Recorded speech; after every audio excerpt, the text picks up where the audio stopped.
Welcome to this edition of Road Trippin. Richard Jefferson, Channing Frye. I'm Allie Clifton. Guys, it has been a minute. It has been, like 6 weeks? Since the gold medal game that we've all we've kept up. We've kept in touch offline. A little bit. However, we've taken a break. So welcome back to all of our Road Trippin listeners and viewers, of course. Super, super excited. I say that a lot to be here. But before we get into some NBA stuff, because we're going to dive into some way, way, way too early predictions, but just for fun, Channing feels a little spicy. Can we talk about you in your NCAA watch? Dude, yeah. Found luck. I have the key to the city of Cleveland. Oh, that's what that looks like? Yes. What, does this get me free beers? Cleveland people. Yes, you get free beer. If I carry this around my neck, next time I go to Cleveland, do I get free beers? Yeah. Hang on a second. Do you have a key, Rich? Did everyone get a key? Everyone got a key. Channing's not that special. No. I thought it was when he retired. It's like 2005 NCAA ring. The watch. Yeah, the watch. You got your something from Amazon. Shout out Amazon. Your Final Four ring? That must have been at the other house. Hey, do you have your W set wine book? No. Nerd. Stupid. Nerd. Boom, roasted. Okay, Channing, who's laying on that couch behind you? That's so these are our kids' couches. This is the basement, sort of, I guess. It's a weird room. But that couch is part of the couch upstairs. Our couch is too big. So we just brought it down here. Listen, we only in here 8 months. I'm in. Oh, okay. Take it or leave it. Then you'll see the new spot by hopefully May, June. Okay. Wait. Can we tell the people so the new place, what will this be? What number home in Portland will this be? One. The only one. No. Which home number is it? Is this your sixth place in Portland? Now, I'm not saying that you own 6 places. Oh, but you moved to? Yeah, that you've purchased. Yeah, you know what? Yeah, there you go. The wife and I have figured it out. We're transients, right? As long as it's in Portland. We are Mongols. No, dude. 1, 2. Answer the fucking question. 1, 2. Did you guys miss us? 7. 7 okay. Or 8. All right. Yeah. So if anyone has a question about whether or not Portland's cool, I've been everywhere. I've been everywhere. But I like this place the best. It took me 3 minutes to get my kids to school today. So I am not better than 20. So I am happy. I'm good to go. We're chilling. Wow. Okay. All right. Well, we did start this podcast with Rich thinking that Channing was Perk. Yeah. Dude, what? No, I just saw the belly. I don't have a belly, dog. And I saw the basement. And Perk been working out. I haven't seen Perk in a while. You know how you can tell when Perk's been working out? All of a sudden, he got new suits. And it's only because he can go deeper in his closet now. He's like, wait, I can fit into this now? And so you start to see new clothes. It'd be like that. It'd be like that sometimes. Hey, you got about this much? You'd be like, all right, man, let me just go ahead and slim it down. That's the only reason why I stay skinny is so that I don't have to buy new clothes. I do miss Perk, though, but lucky for all of you listeners, we have a special announcement surrounding Kendrick Perkins. It'll be coming in the weeks to follow. So stay tuned for that. He will be joining us in some capacity this upcoming season. Contest? That's not funny. That's not funny. My God. He's going to do the... Are you guys ready? I need to know on a scale of 1 to 10 how ready you are. Training camp begins October 1st. How ready you guys are for the NBA season? 0. A wave of depression came over. I'm sitting there watching NBA Today, and all of a sudden it's like, why are we seeing Jason Tatum? Why are we seeing these guys in jerseys? Why are we seeing these dudes in jerseys? And it's like, oh, they're doing media. Their media day was yesterday. We've officially started the NBA season, and we just ended. Speaking of Jason Tatum in a jersey, you guys probably have seen the clips of the Starting 5, the premiere on Netflix that's coming out October 9th. Yes. What are you laughing at? Dude, Ant in his grease-stained sweatshirt, just don't give a fuck. Somebody say look like he's getting ready to go get something for the grocery store. But I love it, dude. I think it's a vibe. I mean, get a sweatshirt that doesn't have stains on it. If you're going to be, just get a new one. Maybe he was on the way to the carpet and spilled something in the car. Well, I'm going to say this. Anthony Edwards is on his way to being a boss. He's on his way to being a boss. And let me say this. We were messing with Mark Cuban one day on the plane, like messing with his clothes, like giving him trash a little bit. Mark's awesome. He sits on the back of the plane next to everybody. And he looked at us. He goes, being a boss is not what you wear. It's being able to tell other people what they have to wear. Oh. And we all shut up. Yeah. We're like, yeah, that's true. That's kind of bossy. But it's like we over here making fun of his clothes, and he could literally put on some sort of like dress code for us, like dress code for us. And be like, no, I'm gonna wear this. You guys have to wear suits. That's what a real boss is. So Anthony Edwards, he's on his way to doing whatever he wants. He can wear whatever Adam Sandler-ish, Tim Duncan-ish, wear whatever he wants. And it don't matter. So for us to judge him on some greasy, go back and look at Tim Duncan picking up his MVP trophy and some Mandals. That boy had the Mandals. And some Mandals with his toes out. You think I'm going to say something about Anthony Edwards? I grew up with Dennis Rodman wearing dresses. You think I'm going to say something about Anthony Edwards? No. I was about to say we've often talked about y'all's attire from when you first came into the league through. Oh yeah. My shit was trash. Yeah, it's really? Bill Cosby. It's Bill Cosby like chic sweaters and dude, the collared shirt underneath the t-shirt look was huge. Dude, jeans. Oh, that was fire. Fresh. I think we need to add a fashion segment to Road Trippin. Oh God, please don't. I think we should. Fashion segment of the week with Channing. You'd be really good. Can we talk about the hottest news, though, that we're going to claim is that Luka is an Arizona Wildcat. Congratulations. Welcome to Arizona Wildcat. I was actually going to try and avoid that. I know. No, don't avoid it. Don't avoid it. Luka, yes, it is an outstanding school. That's why Lowry went there. Still got eligibility. I don't know what his NIL status is, but Luka recently said that if he would have gone to college, he would have gone to Arizona.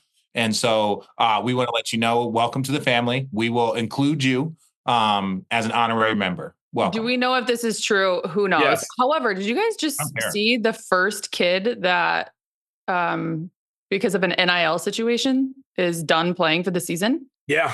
What happened? Oh, that's for another day. $100,000.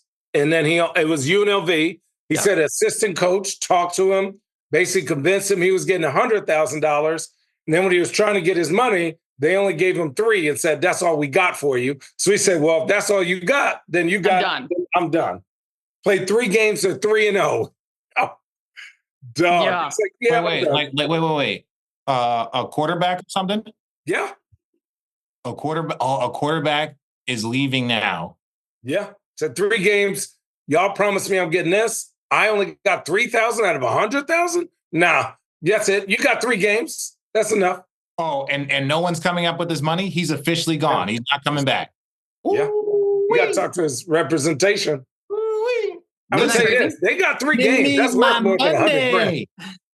Give me my money. Yeah, say it, Allie. It's the #1 trending topic right now. Dude. Love it. Matthew Sluka is out for the season despite 3-0 start. Starting quarterback.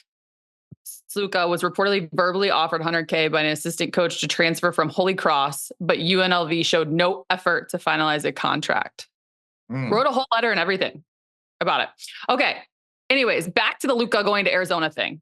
So Monday night, 8:00 on our text chain, Richard sends this. You can see it. Okay. It's a whole Instagram thing. Whatever. It says, Luka Doncic says if he went to college in the US, he would have gone to Arizona. In quotations, they say it's good there. Richard proceeds to say he's trolling, I think, but I'll take it. Mm-hmm. We will accept all applications, real and fake. That's how you guys are, Arizona. Yeah. Yeah.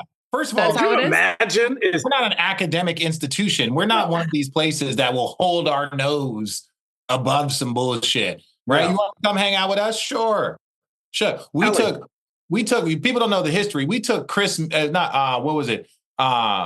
Mills after he got in trouble for a violation. I think it was at Kentucky. There was a FedEx package filled with cash going to his house that ended up being open.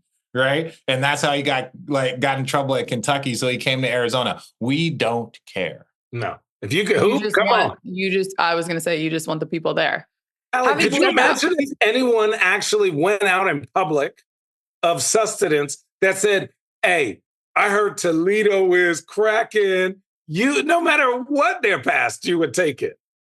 I just know that all the applications would be real.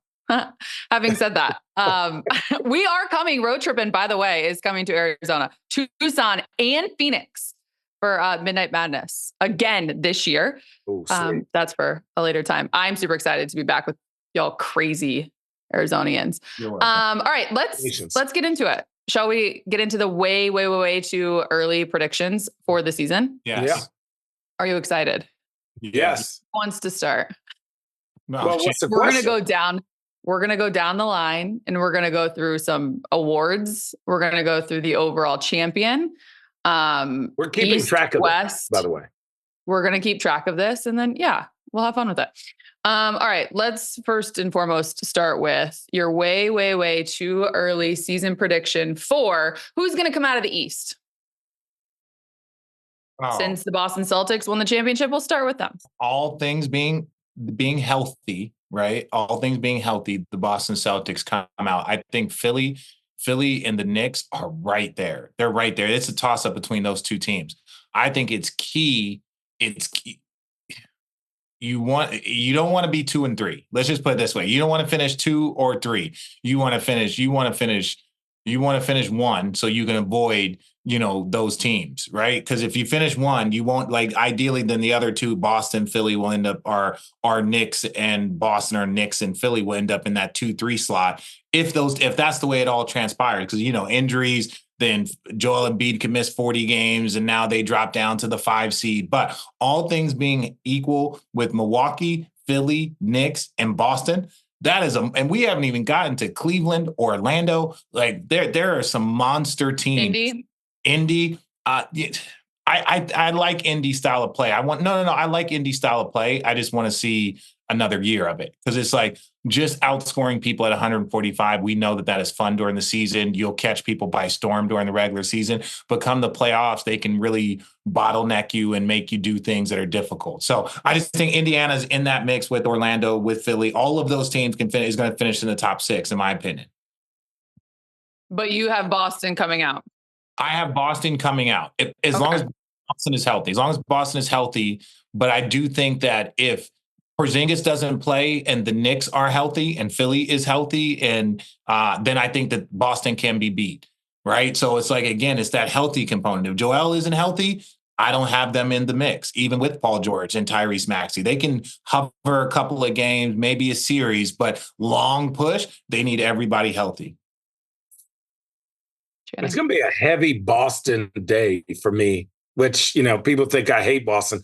I think Boston comes away from this. If they have Porzingis, I think they beat the junk out of everyone. Personally, I think the big question is, how good is Orlando and Cleveland? And then what happens with Milwaukee? They are very old. They are very old. They have no injection of youth. They have no there's no one talking about Giannis at all, or Dame at all. So is that a failed experiment that's worth $600 million? And everyone's more excited about New York, Philly, who knows what's going to happen with Atlanta, or Orlando. Those teams are more exciting. Richard named his top 5 teams. And then there's Milwaukee right there, 5, 6. That's kind of crazy. Well, it's the health part too, because it's understand last year, Middleton's been unhealthy a bunch. The last couple of years. I think he's having surgery, or not having surgery now, but coming off having surgery this summer. Dame is in a space now where, just like when you get older, those injuries start to you have 7 years of not missing games. Now, all of a sudden, 2 out of the last 3 years, you've missed significant time. Giannis didn't finish the season because of precautions, understandably so. So when your top 3 players, including Brook Lopez, are older in the other third of their career, and you've seen an injury history in 2 or 3 of them, I'm not calling them the Clippers, but it's just until you get there healthy, it's hard for me to say that. If they show up and Chris Middleton is the 3rd or 4th best player and he's healthy, even if he's not the all-star Chris Middleton, maybe he's the, 15-point a game Chris Middleton. Right. Now you have something. So just for them, them and Philly are probably the most, if healthy, teams, because I think Boston can withstand an injury. I think the Knicks can withstand an injury because they're so loaded, as long as it's not Brunson. But you saw what they Mitchell did. Robinson's out the beginning of the year. He can get healthy. But you put Randall at the 5. Now you put Randall at the 5. Forgot about him. You've seen them withstand an injury. Philly, I don't believe can. Milwaukee, I don't believe can. I believe Boston can withstand an injury, and I believe the Knicks can withstand an injury. Who's your sleeper team in the East? Remember last year we had this conversation. Is that really a sleeper now? Yeah, no. They haven't been there in first round. I think they make it to the second round and can cause a problem. I think Orlando versus Knicks. I think Orlando versus. We're talking a team that didn't make the playoffs last year. Is there Detroit, a team in the East? Toronto, Charlotte, Atlanta? Ew. There's no sleepers in the East. There's sleepers in the West. No sleepers in the East. No sleepers. Okay, so then you're going top. Okay, so you're going to go with Orlando. The top 8 are the top 8, right? Well, the top 8. What do you think? Miami, they got worse. And it's Miami. Are they top 8? They might be, just because they're Miami and they're one of those teams that you can't count them out if they're in the 8th spot, the 6th spot, whatever. But they didn't get better. And it's just like, you see Philly got better. You see the Knicks got better. Orlando's a year more mature. They got KCP. Indiana, they are 1 year more mature, right? With their game, they're going to start the season with Pascal Siakam. So when you look at Miami, they did absolutely nothing, and they were teetering on. And they have talent: Bam, Jaquez, Butler, Hero. They've got There's talent. Not big. Yeah, there's not big. Yeah. Who's your team with the most to prove in the East? With the most? Oh, Cleveland. It's not. I feel like God, we ride them all the time. I'm gonna say Philly. What? No, because Philly always has this injury thing. Okay. And then you go and sign Paul George, who's coming off a place where he had an injury thing. Now, he played a lot of games last year, right. And I'm not going to say he's not Kawhi. He's not in that spot. He's not even Joel Embiid when it comes to the injury history. But late in the season, injury, I feel like he's a 50-50 guy. Like, he might take you to the conference finals like he did with the Clippers and like he did with Indiana. He might, fall short in other areas, but you just don't know. So you need someone consistent, and that's what Kawhi was. Kawhi was Mr. Consistent, but he wasn't healthy. So who's going to be Mr. Consistent for Philly? My thing is with Cleveland, you just paid Evan, you just paid Donovan, you have all these big contracts. You fired your coach. You hired a new coach, you fired your old guy that got you there. It happens, right? But all these moves, now you go, oh, maybe this is because Kenny Atkinson's going to come in and go, oh, I see what was going on. And then he's going to go up to the top and say, hey, we need to move this. And honestly, and this is a gift and a curse.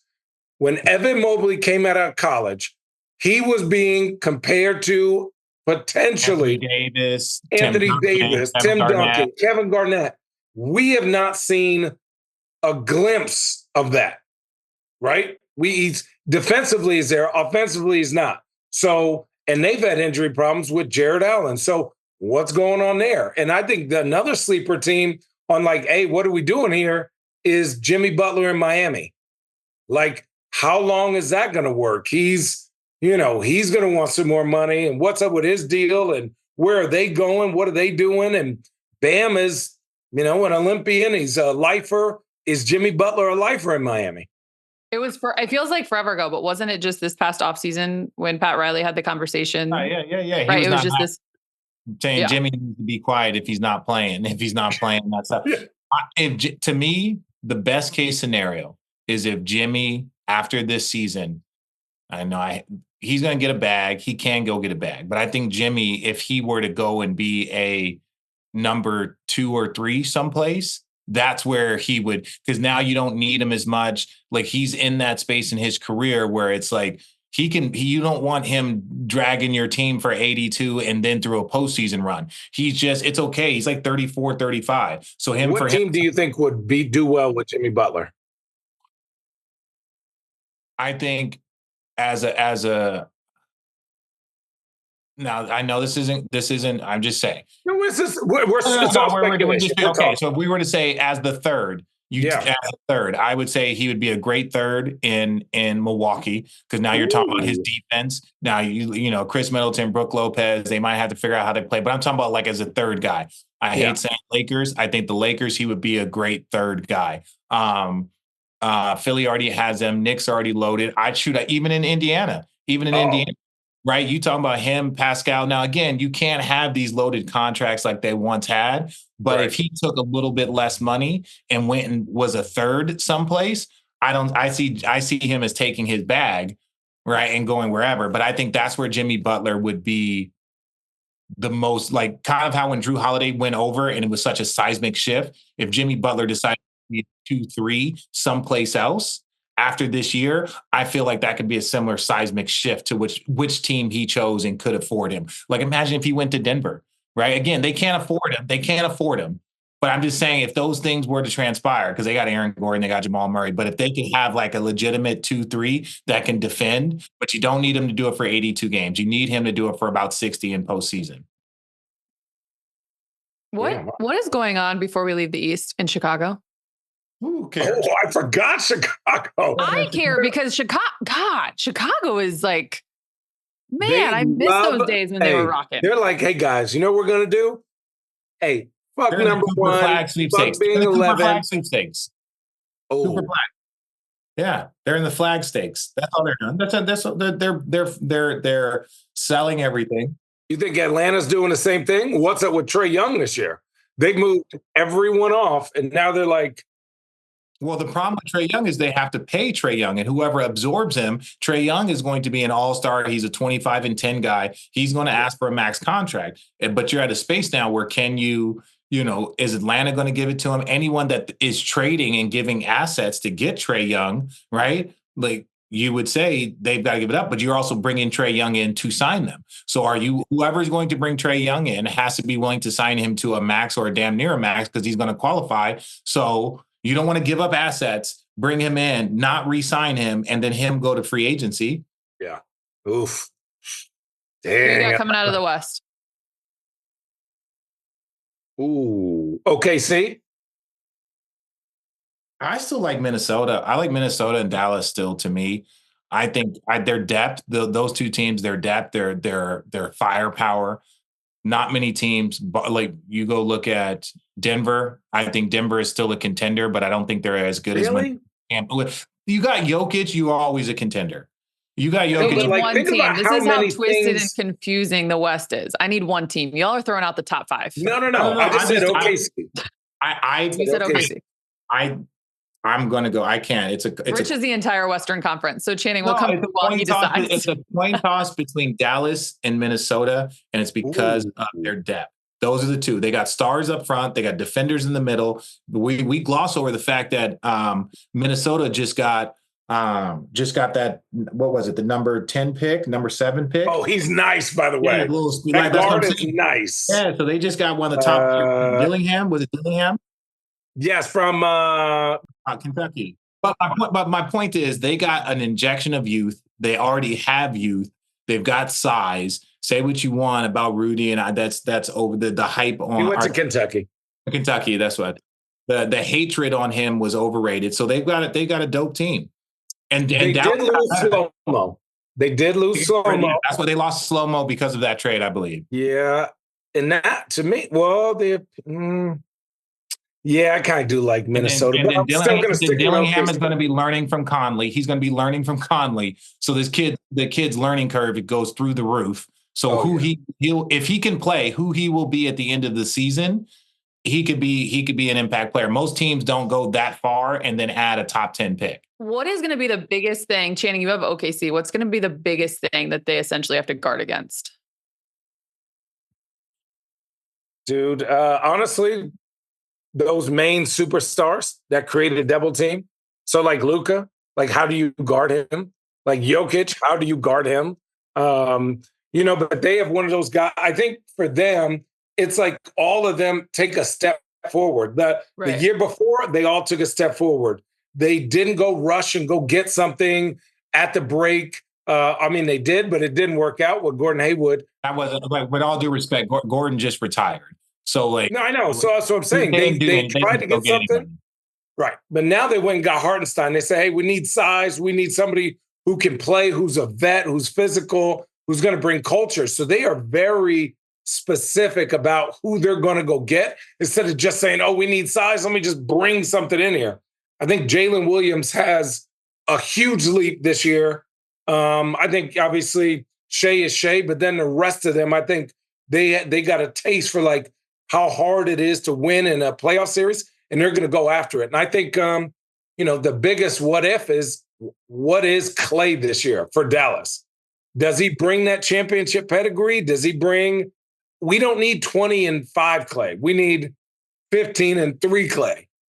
Well, one of the things that Boston did against Dallas was they took away that corner three, right? They took away that corner three. Now you can have guys in the corner three, and you can have Clay on the slot. So you can have corner threes, and now you got Luka with the ball in his hands, and you got Clay and Kyrie in the slots. You can't take it all away. And yeah, you might say, Luka, you got to go score 50 all the time, like that. So I'm saying they added shooting. Now they lost some defense. There were things that they lost, but they added some shooting with those bigs. Right. And we saw how big and dominant that they can be. Oh, yeah. They're just going to have to anchor the defense, block shots, and really you got two bigs now, so you don't have to worry so much about foul trouble with Gafford and with Lively. So they're going to funnel those guys there. They're not going to be great on the perimeter defensively, but interior what they will be, and you don't have to worry about foul trouble because you got a two-headed monster with those two guys. So yeah. I like Dallas, and it's just. OKC, to me, they still don't have enough bigs, right? Hartenstein is great. He's an awesome big, but you don't have a backup. You go Clippers, you have Plumlee, and you have Zubac. You go Lakers, you have Anthony Davis, and say what you want, LeBron's damn near big, and they, what I'm saying? Then you go and look at Minnesota. They got multiple bigs. You go and look at Denver. Jokic is 9. Even Portland has multiple bigs. Yeah, that's what I'm saying. Denver's got 9 bigs all by themselves. Dallas is big. So you look across the line, and they added size, but they need a legitimate backup to Hartenstein. Because if Hartenstein tweaks a nail and he's out, I don't wish any bad injuries, so I make up ones. But if he tweaks a nail and he has to miss 2 weeks, now you're back in the exact same spot. If he's in foul trouble, now you're in the back saying you don't have a backup big. And he doesn't have to be great, right? Boston, some of the backup bigs, Tillman, guys like that are just like grinders. That's what I'm saying. That can eat up 8-10 minutes for a high-level team. That's what they need, a Tillman to back up Hartenstein and Chet. Now I would believe in them. But now they're just one little injury away or anything from not having really the needed bigs to battle all of the other things in the West. All right. Question. Allie, it's for you two. The Kings, the Grizzlies, or the New Orleans, give me where they end up 1, 2, 3 in the West. So the Kings, they got DeMar DeRozan. They've been looking for somebody who's another leader vet. Finished 9th last year. Okay. Then the Pelicans got DeJounte Murray. So they're going to be absolutely disgusting defensively. Finished 7th. And what is Brandon Ingram this year? He's going to be motivated. And then Memphis has Ja back. They have their team back. They took their whole team back, and they got the gigantic dude from Purdue. I forgot his name. Zach Edey. They do have some changes, though. They don't have their team back from like 2 years ago. Like Marcus Smart, John Morant, Buff. So there's my point is like Tyus Jones was a huge piece a couple of years ago. You've got what was his the big guy who I know has been replaced, but it's by a rookie. He went to Houston. Steven Adams. God, your brain is on. Dylan Brooks. Say whatever you want about him, but playing that role of just who he like. There's a little bit of difference and changes. So as I'm listening to like the Grizzlies and everyone thinking that they're going to be right back where they left off, I think that there's still going to be some. No, there is. But to say that they could be the 6th seed and they could knock out a 3, to say that they could end up being a 5 seed and end up playing a 4. So you're going to give them an automatic in top 6. I'm not giving it an automatic in, but they're the one team that you wouldn't expect because they've been on a hiatus for the last season and a half. So now all of a sudden you get back. Ja was a first-team All-NBA player. So if all of a sudden Ja comes back and he's first-team All-NBA, if Bane goes and hits 200 threes, Jaren Jackson, he doesn't have to be Defensive Player of the Year, but he's let's say he's a top 7 defender. If Marcus Smart is a top 8 defender, a top 10 perimeter defender. Right. So now you add Brandon Clark back. If if Zach Edey can give you anything, I'm going to call him Zeddy from now on. That's his new name, Big Zeddy. Big Zeddy. This is hard because, Channing, I was looking at this and I was going to go there on a different level with you. When you look at the top 6 from last year, there's only one team that you'd probably take out. Who? Clippers. Oh, yeah. I don't know what the Clippers. Outside of that, you got the Thunder, Nuggets, Timberwolves, Mavericks, Suns. Clippers were 4th last year. And they went on that ridiculous, 23 What's nuts is run I or think whatever. the Suns on the Western Conference have the most pressure to do something. They added Tyus Jones, right? Totally. Yes. Hang on. I want to go back to your question, though, Channing. So where would you slot the Grizzlies? Where would you slot the Kings? And where would you put the Pelicans? I'm a New Orleans guy. Now, here's 2 things that I saw why I put New Orleans. I think New Orleans finishes, hot take early, top 4. I think New Orleans finishes. DeJounte Murray's good. DeJounte Murray's very good. And also, number 1, I think and now this is, obviously we're looking back. The best thing for Zion to ever happen to him is he balled out in that playoff game with 40 and another injury happened. And I think that was the thing that clicked in his mind to go, I could dominate if I was just in shape at the beginning of the year. And the same story is I don't lose 25 pounds. We saw the pictures. We saw the videos. My man stayed in shape in the summer. If you come into the season in shape, you give yourself a great chance of being successful. So if Zion's dominant, he's a perennial all-star. That's 25-8 right there. If Zion was healthy, he's on the USA team. Oh, that's for sure. That's how much of a physical fucking force, because he's such a unique animal, putting him on the USA team. And you're like, America is used to having these physical, absurd specimens, right? It doesn't matter if it's Shaq, if it's Magic, you get now Jokic, we have Kevin Durant, we have LeBron, we have Anthony Davis, we took Joel Embiid. Zion is in the same physical 1 in a million, 1 in a billion type athlete. So yes, if he's legit, he's on the USA team. That's how good he is. But DeJounte Murray is the guy. And this is where they struggled, in my opinion. They didn't have as much shot creation. Zion, he demanded so much attention, would open up things for Trey Murphy, would open up things. Now you have DeJounte Murray that even if Zion is out, he can run the show. He's now running the show with CJ, with Trey. He's got shooters around him. So I love it because DeJounte Murray is the guy now that if Zion does miss time, he's out here creating for people and can give you 20. So he's going to get Brandon Ingram the ball. He's going to get these guys shots. They have a guy that they can build around. That, to me, in my opinion, is if we have to move on from Zion, we got DeJounte, we signed Brandon Ingram, we got CJ, we got Trey Murphy, and I like this team. We just need to go find bigs. Dude, they are not big. Daniel Tice right now would be their starting center, and then they lost Valanciunas. Okay, so then you put the Pelicans at 4. Valanciunas is in Toronto. Washington. DC. He's in DC. Would you have the Kings finishing higher than the Grizzlies? No. Again, the shitty thing about it is all based off of health. We have that. Everyone's healthy. Everyone healthy. Yes, I would put the Grizzlies above because I think not by much, because I think the Kings are a beacon of consistency. Sabonis is consistent. DeMar is consistent. DeMar's a little up and down, but he's very consistent as far as he's going to give you something every day. Is his shot going to be falling? Is he going to be assisting? Is he going to be scoring? You get him in the fourth quarter, you feel comfortable with him running the show. So DeMar DeRozan, especially with his decision making. So I just think his back.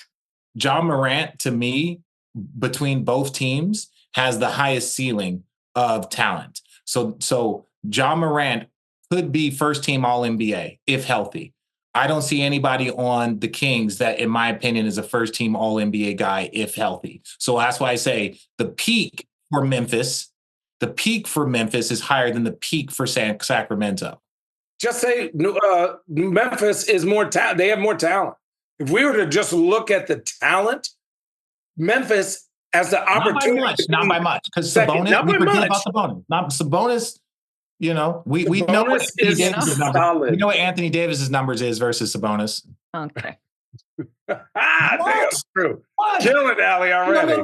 No. I remember growing up, and it was I forgot that it was 5-on-1. Michael Shit. Jordan's record versus Reggie Miller, or it was Jason Kidd versus Steve Nash. It was Chris Paul versus Darren Williams. All of a sudden, it's Jokic versus Embiid. We talk about those numbers. Why would we not talk about Anthony Davis and his record when he is matched up against Sabonis as two all-star power forwards? Why would we not talk? We talked about Shaq versus every other big ever. So that's what I'm saying. Yeah. I'm not throwing shots at Anthony Davis to say that.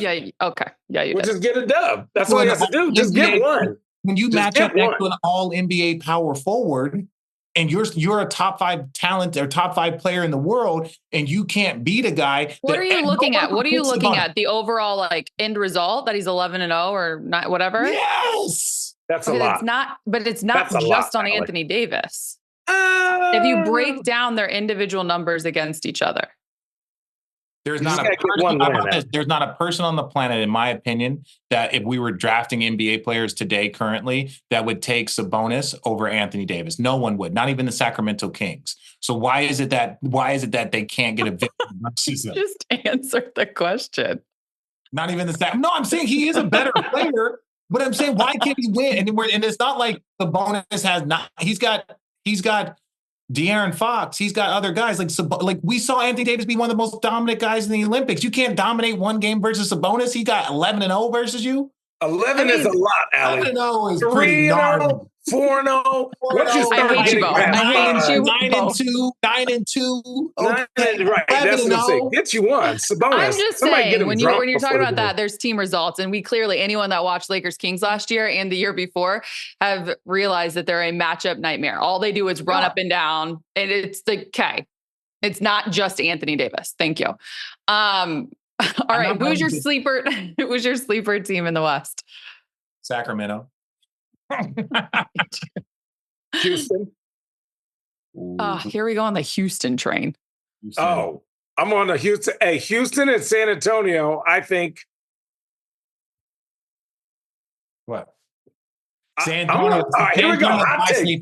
You got San Antonio, Rich. San Antonio's my sleeper. San Antonio top 8 this year. You add Chris Paul, you had Harrison. I was about to say that. The only way that they don't do it is if there's Chris Paul gets hurt.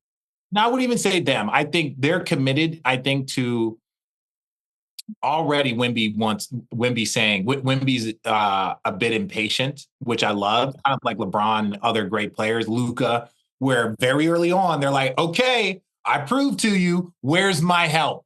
Yeah. Where I don't need to take lumps for 5-6 years. And, and like people forget, like Tim Duncan had David Robinson next to him. He had Avery Johnson, had Sean Elliott next to him, right? Like you forget that these great players had legitimate players right next to him. Even David Robinson, I feel like they drafted Sean Elliott like 2 years later. So he had an all-star immediately next to him because that's what Sean Elliott was. So I'm just saying this. He is now in the space where everyone recognizes that he's so good. It's kind of like the player can change your timetable. The player can. That was my beef with OKC. Your players have changed your timetable. Don't tell me that you want to wait a year when they can make it to the finals and then you don't go get a big for them at the deadline. They change your timetable. Same with Wemby changed their timetable. They should have been able to tank and maybe add Cooper Flag, and now all of a sudden you're like, what the hell is going on? But they're going to play well. They add Chris Paul. They add a floor manager. They add a wing. Devin Vassell is nice. They got Keldon Johnson. They got 2 wings. You got a veteran. Like, they're good if they're healthy. But if somebody misses time and they decide to go back into tank mode, but if they're healthy, they're going to be in the top 8 because Chris Paul going to get them the ball. Okay, I'm sorry. Can I tell you guys something? No. So I'm still hung up on this Anthony Davis Sabonis thing. So if you go and you say Anthony Davis versus Domantas Sabonis stats, StatMuse has Anthony Davis has averaged 23.1 points, 10.8 rebounds, and 2.3 assists in 10 games versus Sabonis in his career. And then you take it one step further and you say DeMontis versus Anthony Davis head to head. It says DeMontis Sabonis is 10-0 versus Anthony Davis. Yeah. Hey, they don't give the stats. You know what the game plan is? Let them score. Let them score. We're going to win. But DeMontis, what did he have? Like 45 straight double-doubles? Like he's just like very consistent. So you have, this is what I tell you. One of the harder players for me to guard, and people didn't understand this, was Andre Karolinko. Right? AK-47. Why? Because he was just a Swiss Army knife. He was just everywhere, cutting backdoor, offensive. If you didn't pay attention to him 100% of the time, like if you turned your back and watched the ball, he was offensive rebounding. If you was watching the ball, he was back cutting. He was one of the most frustrating players to guard because you had to be on edge with him more than Kobe. Kobe and other guys, it was when they got the ball, they were like a problem. Right? So you were trying to avoid them getting the ball. You knew where your help is. Him off the ball, you were constantly worried about what he was doing all the time. A bad pass, he would get a steal, anything. So that's what I'm saying. Sabonis, you don't have to be this 20, like if you're just consistent and you do all of those little things and the minute I don't pay attention, you hit me and hurt me. Those dudes are harder to guard than people think. It's not just the guys that are just dominant. It's the guys that you have to pay attention to for 24/7 that are constantly moving. All right, this is a quick overview of our way too early season predictions. We've done East, West, we've done sleepers coming out of the East, coming out of the West. What I'm going to do now, because we're going to wrap this thing up in the next 3 minutes, is I'm going to go through individual awards. Yeah. MVP, most improved, no explanation. Okay. You're going to give me who you think, and then it's going to carry over to next week. All right. And that's when you guys can defend who you're saying, but do not give me anything outside of a name. See if you guys can have a little bit of discipline.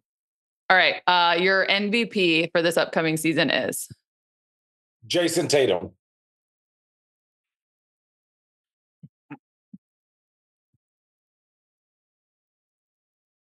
That's a good pick, Channing. Luka. Ooh, okay. Ooh, that's a good one. Your sixth man of the year. Last year was Naz Reid. Oh, I think Nas does it again. I just think he's so good in that role. Yeah, I don't see any starters that are coming off the bench for teams. All right. It's like I don't see starters coming up. CJ McCollum might come off the bench. That's what I'm saying. You get one name. Shit, sorry. You're saying Naz Reid again? Yeah. Trey Murphy III. Is he going to come off the bench? Because you go CJ, you go DeJounte. You don't get to explain. Okay. For next week. Most improved last year was Tyrese Maxey. This upcoming season, most improved player. This is easy. This is Wemby. No. Wemby, yes, he's going to get defensive. Okay, you got Wemby. Yeah. Wemby, like, how many times do they give the most improved to a former top pick? Want to go down the line of all the people that have gotten it? Next week we will. Okay, I'll shut up. Most improved. I got it right, Channing. Just agree with Alperen Sengun. Sengun. Ooh, okay. Sengun. All right, defensive player of the year. Oh, Wemby. That's not even close. You can put that for the next 10 years. I think our guy JJ is going to bring it out of Anthony Davis. No. I'm just trying to rile you guys up. No, rile it up. Who do you have, Rich? For what? Excuse me, sir. Defensive player of the year. Oh, no, I said Wemby. I apologize. Oh, you already said it. Yeah, all right. Coach of the year. Ooh.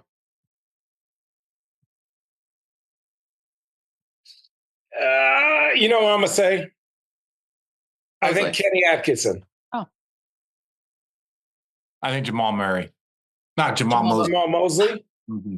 I think Orlando is going to achieve, not overachieve. I think if they finish in the top 4, and that'd be an unexpected, obviously it'd be like they were healthy, other people were banged up. If they finish 4 or 5, I don't see the other top. I don't think Joe's going to get it. I don't think Tibbs will get it. I'm not saying that I don't think they will get it. I'm saying a lot of times when you have those loaded teams, unless you win by 12 games or something. Okay, love you. Next week.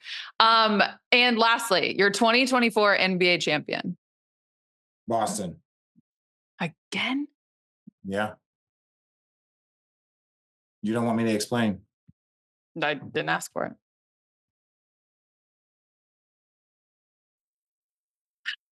it. Go to your genie. I'm gonna fuck around and say Minnesota. Way to fuck around. Fuck around and say way to go out on a limb there. That's a big limb. No Dallas, no Boston, no Philly, no OKC. Road Trippin is back. We are so happy to be here. There is our way too early season predictions. We'll dive into all the individual awards next week. When we catch you, you catch us on another live edition. This is not live. Oh my God, here we are. Let's wrap it up. Wrap it up. Wrap it up. It's another edition of Road Trippin.